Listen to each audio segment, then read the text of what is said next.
शेतकऱ्यांसाठी कर्जमाफी जाहीर. अखेर सरकारने कर्जमाफी जाहीर केलेली दिसत आहे. शेतकऱ्यांसाठी सर्वात महत्त्वाच्या आताच्या बातम्या आपण बघूया. पहिली बातमी आहे, ट्रॅक्टर विक्रीला मिळाला मान्सूनचा बूस्ट.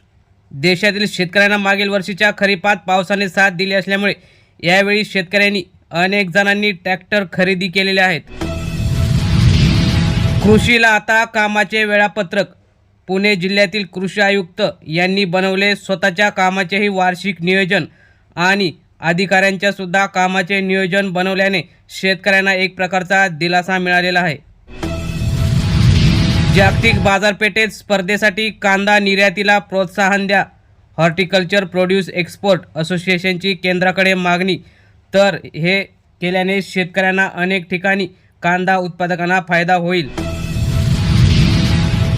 संत्रा पट्ट्यातील बागा ग्रासल्या. फायटोप्थेराने. संत्रा उत्पादकांच्या मागील शुल्क काष्ट संपत नसल्याचं चित्र सध्या येत आहे.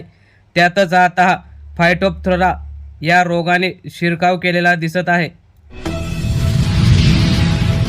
बाबासाहेबांचे समतेचे स्वप्न साकार करा. डॉक्टर बाबासाहेब आंबेडकर जयंतीनिमित्त राज्यपाल राधाकृष्णन यांचे आवाहन.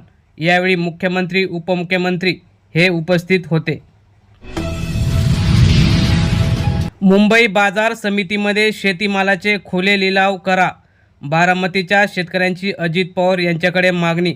तर अजित पवार हे यावेळी काय निर्णय घेणार याकडे लागलेलं आहे लक्ष. पोखराच्या दुसऱ्या टप्प्याच्या तयारीसाठी 1 कोटींचा निधी. नानाजी देशमुख कृषी संजीवनी म्हणजेच पोखरा या दुसऱ्या टप्प्यासाठी 1 कोटी रुपयांचा निधी वितरित करण्यास राज्य सरकारने तयारी दर्शवलेली असून शेतकऱ्यांना याचा फायदा होणार आहे. नाशिकला वादळी वाऱ्यासह गारपिटीचा पुन्हा मोठा तडाखा. सिन्नर, येवला आणि निफाड तालुक्यामध्ये शेतकऱ्यांचं मोठं नुकसान. सतत गेल्या हप्त्यात वादळी पाऊस आल्याने पुन्हा तडाखा बसलेला आहे. दौंडला अत्याधुनिक कांदा चाळीकडे कल.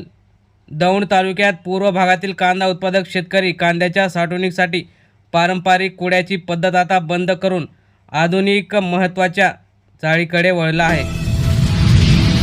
डिंबे धरणात 3 TMC पाण्याचा साठा. जनावरांच्या पाण्याचाही प्रश्न निर्माण. पुणे जिल्ह्यातील आंबेगाव तालुक्यात डिंबे येथील हुतात्मा बाबू गेनू जलाशयात पाणी हे कमी असल्याने सध्या चिंतेचं वातावरण आहे. मध्य महाराष्ट्र, मराठवाडा आणि विदर्भात वादळी पावसाचा इशारा कायम. तर वादळी पावसांचा येलो अलर्ट सुद्धा सांगली, सोलापूर तसेच सातारा, नांदेड या भागात दिलेला आहे. खानदेशात कापसाच्या आवकेत घट तर दरात सुधारणा. शेतकऱ्यांकडील साठा आता अल्प आहे. रोज सध्या 2 ते 3 हजार क्विंटल कापसाची आवक होत आहे. शेतकऱ्यांकडे अल्प साठा असला तरी दरात मात्र सुधारणा झालेली आहे. थेट विक्री पर्यायातून वाढविले नफ्याचे मार्जिन. ही पॉझिटिव्ह स्टोरी अमरावती जिल्ह्यातील आहे. कुटुंबाची जमीन धारणा कमी असल्याच्या कारणामुळे अनेक जण व्यतीत होतात, परंतु या कुटुंबाने थेट विक्री पर्यायातून नफ्याचे मार्जिन वाढवलेलं दिसत आहे. सिंधुदुर्ग जिल्ह्यातील काजू हंगाम आता अंतिम टप्प्यात आला. 25 ते 30% उत्पादनाचा अंदाज. सिंधुदुर्गातील काजू हंगाम अंतिम टप्प्यात आले असल्याने आता 25 ते 30% उत्पादनाचा अंदाज व्यक्त केलेला दिसत आहे. मनरेगात कालानुरूप बदल होणे आवश्यक. स्वतंत्र सर्वेक्षण करण्याची संसदीय समितीची शिफारस.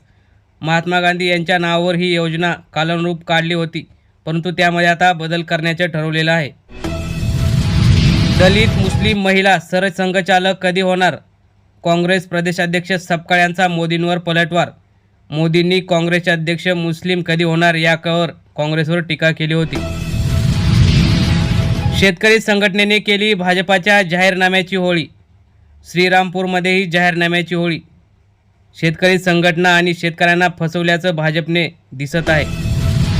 तर शेतकरी बांधवांनो आणि मित्रांनो, ह्या होत्या आजच्या महत्त्वाच्या अशा शेतीविषयक झटपट बातम्या.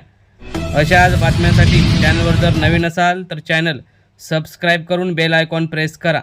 धन्यवाद. जय जवान, जय किसान, जय हिंद, जय महाराष्ट्र.